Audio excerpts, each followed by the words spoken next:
on from there. First off should be our Skyraider, as they say, a veteran of 2 wars, both Korea and Vietnam. We've painted a grave for Vietnam, try to keep a local connection. And like Rob always does, when you have the sound, I'm going to close my mouth for a minute to listen to the sound of the R3350 engine generating about 3,000 horsepower on the takeoff.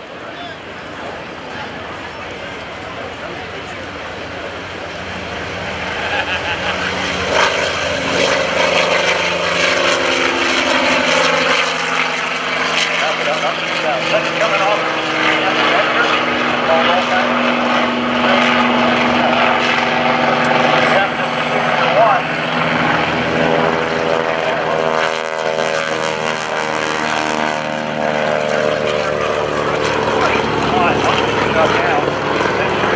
That airplane is over the commissioning of the brand new aircraft carrier that's going to be commissioned. Then here comes our Corsair. Ours is actually a little funny model. It's not an F4U. For most of you fans, it's actually an A-1 Corsair.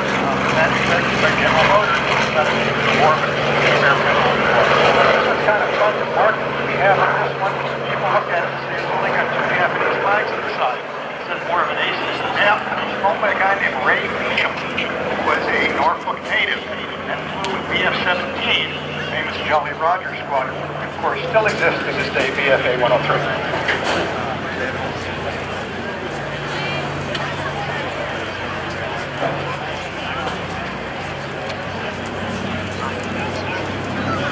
Coming back around, let me introduce the pilots that are flying with you today.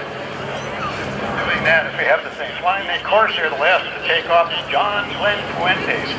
John Glenn, that is correct. His parents named him after the famous astronaut, who later on senator when he did that.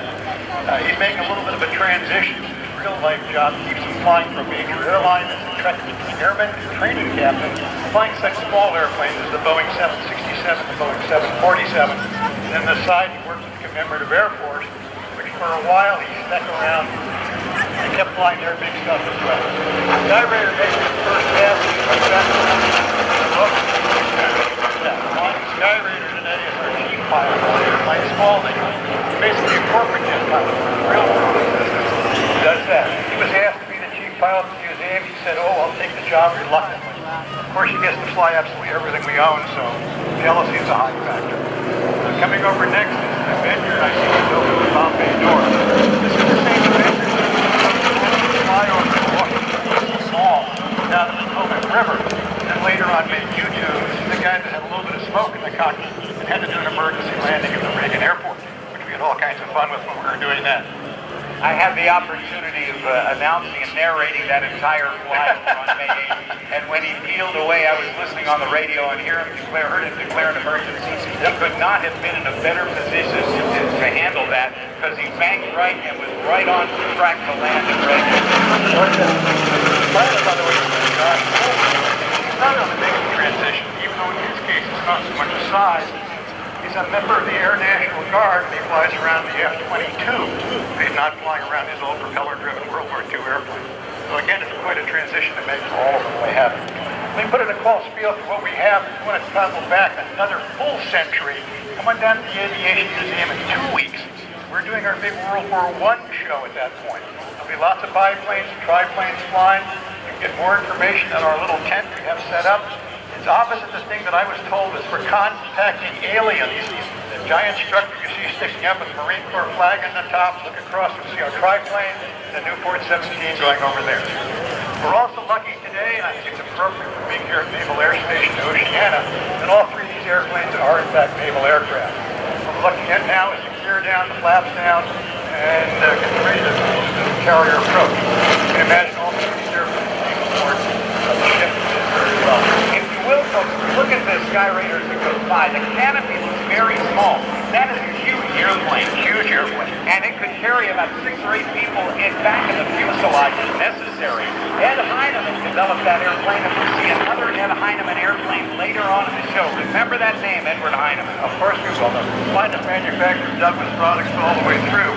The Avenger coming through also can carry multiple people. The original configuration of the torpedo bomber was 3 power-operated turrets in the back, big operation flying down the belly of the small machine gun. You mentioned the War airplane. World War II very successfully dropped dropping bombs, dropping torpedoes. By the time of Korea came, it became the first of the early warning airplanes. And later on, we see an E-2 Hawkeye out here. Its great-grandfather would have been an Avenger with a big radar pod hanging on the back of it. It was one of the first electronic warfare airplanes. The new Growlers, F-18s, are direct ancestors of that as well. So it does work out pretty well. And the final thing was one of the early CODs. You can imagine stripping the guts out of the back of that and squeezing 80 passengers into that to fly out to the boat. Apparently it was quite a ride. COD means Carrier On Board Delivery. It's a mail plane. And more. Mail is so important. You have to admit that. Worked out very well. So the COD is always welcome. One of our Corsair pilots, famous for dropping off a Corsair at 1974. The COD to the ship was waiting to take him back out. It was an adventure. He was transported with 18 Corsair plane, flight of his entire life. He did that. This is a Korean War veteran who did it going on from there. I also want to mention coming up in the museum, and that's tonight. This is for the photographers, the serious photographers in the crowd. We have arranged a special night photo shoot out here just for you guys. We're going to fire up some of the airplanes. We're calling it the Blue Flame Night. Those of you that have ever seen a big reciprocating engine start at night know what I'm talking about with the blue flames. We're going to wet the ramp down, get the best reflections we can. We'll arrange the lighting as you want it so you can see that. The list of the airplanes that we're going to fire up has got very impressive. The P-40, the Mustang, the P-51, the B-25 is going to fire up. And at the same time, our Oshkosh show-winning Mosquito, the only one flying in the world. Yeah, I know there was another one in Canada, but apparently it's been grounded already. So if you want to come see the only flying de Havilland Mosquito, fire up his engines tonight. Go ahead and do that. Again, check with the museum tent, which is opposite the alien spacecraft satellite communication thing sticking up. It's a big lattice-looking thing. And just on the other side of it, you will see a Fokker triplane, a Newport 17, and ask them more about tonight's blue photo shoot, flame show. Here comes the Skyraider, a nice photo pass. Give you a good look at it. It's coming fast. The other thing about that paint scheme, display airplane for a long time, not actually a combat veteran. We put it in the parking of the Squadron B A-195. Became known as the Dam Busters because they're the only people that drop a torpedo in modern combat. Here comes the Avenger, the torpedo bomber design. And it's all part of the fun for us at the museum because people come to the current squads. The FA-195, they're still called the Dam Busters. It's a show where they got their heritage. Before the Hwachon Jam, the last use of the Navy doing a torpedo in combat in Korea. That's the way they started out, coming on with that. The museum is very simple. If you've never been down there, it's easy. It's just a little bit south of here, not many miles. You can go back and come around the other side. You're all set and ready to go for that. Here comes the Corsair, great ancient one. Again, we have the connection with the smartest thing that happened in modern aviation. They decommissioned the last Skull and Crossbones squadron. VF-84 went away. Another squadron said, you know something? We want to keep this heritage alive. So what we're going to wind up doing is we are going to take over the whole thing. We're going to take over the Skull and Crossbones measurement on the thing. So now VFA 103 is now the Jolly Rogers. So any Jolly Rogers in the crowd, let me know. Come talk to me afterwards. We can get your picture taken alongside the Skyraider. I'm sorry, the Corsair, which has got your famous Jolly Roger flag on the thing. And doing that. And see, the guys are getting joined up for a little bit of formation flying when they come back overhead to come see you. That should work out very well with the thing. I already mentioned the biplanes and triplanes. I can't emphasize it enough because I'm a big World War I fan. I realize, of course, that the anniversary of the Great War, as they call it, the war to end all wars. How wrong were they back in those days?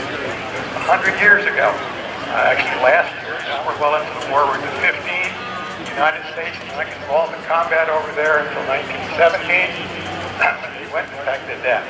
Some of you may have seen the movie Flyboys about the Lafayette Escadrille, the American volunteers that went over to fly for France before the U.S. was in the war. The little silver biplane that's over there now is one of the types of airplanes that was flown for the Lafayette Escadrille. They went over to join France. When you come down to the museum, one of the other airplanes you'll see is our famous movie star. Again, citing the movie Flyboys, we have an airplane called the Southwest 1.5 Strutter. Yeah, I know, it's a funny sounding name. You come and see it, you'll see why it's got a full name and a logical thing. Anyway, we have the actual airplane that did fly in the movie, playing 3 different parts, 3 different roles. It was up and ready to go. So do come down and see us in the museum. As I say, if you want to see the entire show, the biplanes and triplanes, 2 weeks from this weekend. The other thing that's happening is the preceding week and into the weekend, the radio-controlled modelers will be there. They're World War I airplanes. So sometimes you look up in the sky, you didn't listen. You can't tell you're looking at a full-size airplane actually flying with a pilot or being operated by a guy on the ground. Some of these models are absolutely fantastic and amazing. You can see them when they go, they're up to not only 1/3 scale, but a couple of them are now half the size airplanes, which makes them pretty big. Basically, you can take your little kid and put it in and do it. Flight of 3 from the Virginia Beach Military Aviation Museum is now approaching to the left side on a nice, what we call banana pass. They'll be banking a little bit. Photographers can get their cameras out and ready to take a good picture of them as they come by and get set up to go on to the next bit. They go through the 3 nice dark blue Navy airplanes, all set and ready to go.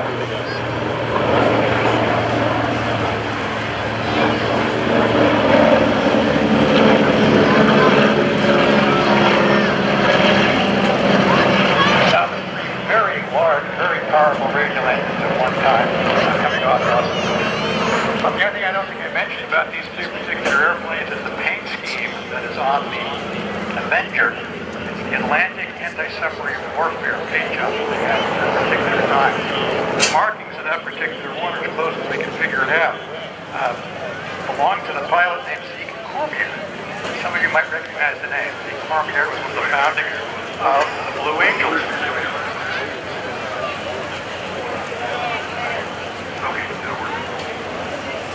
Cormier formed the Blue Angels, and that was the airplane he started in the Navy back in the old days. He's ready to do that. This airplane also has a somewhat Norfolk connection, tidewater connection to the built. It's actually based at Naval Air Station, Norfolk, Virginia.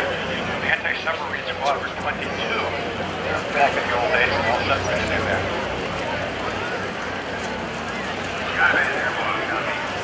And just a reminder again, photographers, take a look at our Flames night coming up tonight. If you want to go down to the museum, we're going to start. The sun is low on the horizon. I understand you guys call it golden hour. Ready to go and do that. Check with the booth and get to see some of them go up. I just realized I talked about airplanes we're firing, and I forgot the most important thing. We have a real live, genuine pulse jet engine with V1. It does run. So we have that. We're set and ready to go. So you get to see that fire up. Let me tell you, wear hearing protection when you're anywhere around that thing. A flight of 3 hornets doesn't make quite as much noise. I still have a couple.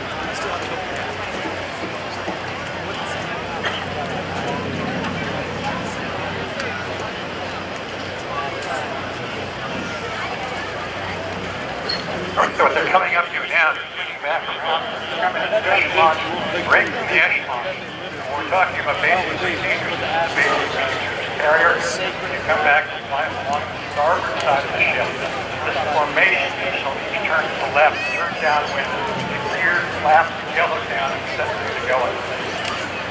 Rob has just reminded me one of the more amazing things. You see the Skyraider, it's actually not close. It's actually that huge propeller on the front of it. 4 blades, 13 feet edge to edge, which is a heck of a lot when you stand next to it. It's ready to go. That's the Corsair, 13 feet 6 on the Corsair. No, the Skyraider's a bigger prop. Oh, okay, yeah, that's a bigger one. We got that.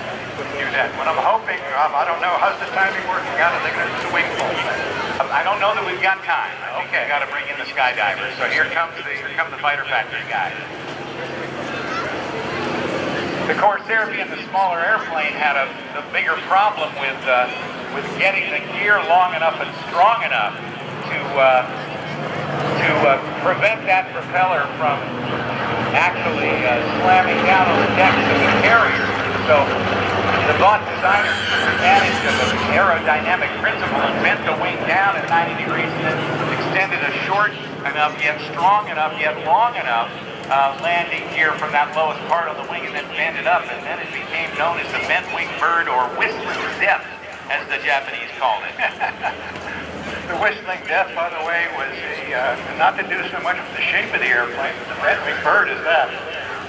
But the other one, the Whistling Death, was the oil cooler doors. That's right. When it made a strafing around the oil cooler doors and this odd whistle. Consequently, the Japanese were absolutely terrified of it.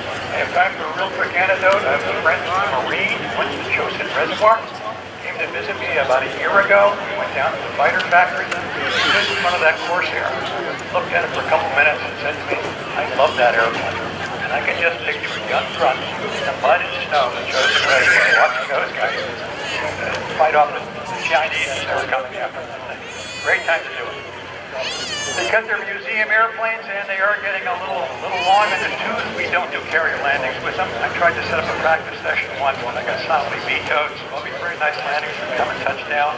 They will come taxiing back in here in front of the crowd and get a close look at these three airplanes that date back at least 50 years. Their active experience time when they were doing it. They're getting ready to go.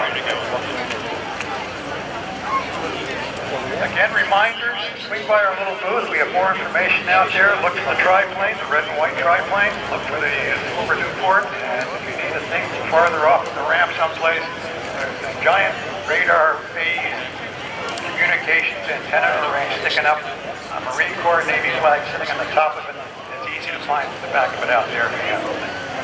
First to land is the Skyraider, the AD, first Douglas product. As Rob is already telling you, Ed Heinemann design, one of many fine ones he did. Oh, I know what the next one is. The next one's going to be the A-4 Skyhawk. My old baby. Yeah. Greatest airplanes ever. Ed Heinemann was a genius, I suppose. Ed Heinemann's story. You know his proudest design. His proudest design was a blimp. It never built. It was never built. I looked at interviews. Everybody said, oh, it's the A3 that came in with 20,000 pounds underneath the guaranteed weight. No, it's a blimp I designed. Maybe when a company for Goodyear back then is doing that. Yeah. Again, the markings are from the airplane that did the torpedo attacks.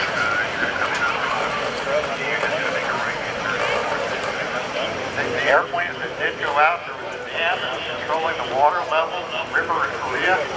They said, okay, Navy, why don't you try to take this thing out?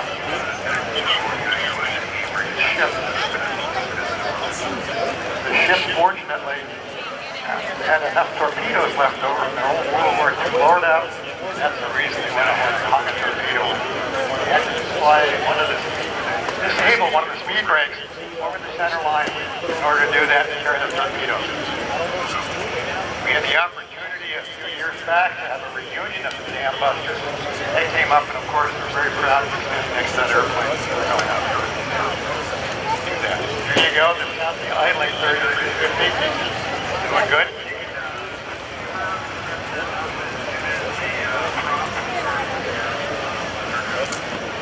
Mike Spalding, our chief pilot there at the Skyraider taxiing pad. Coming up next is Josh Wilson.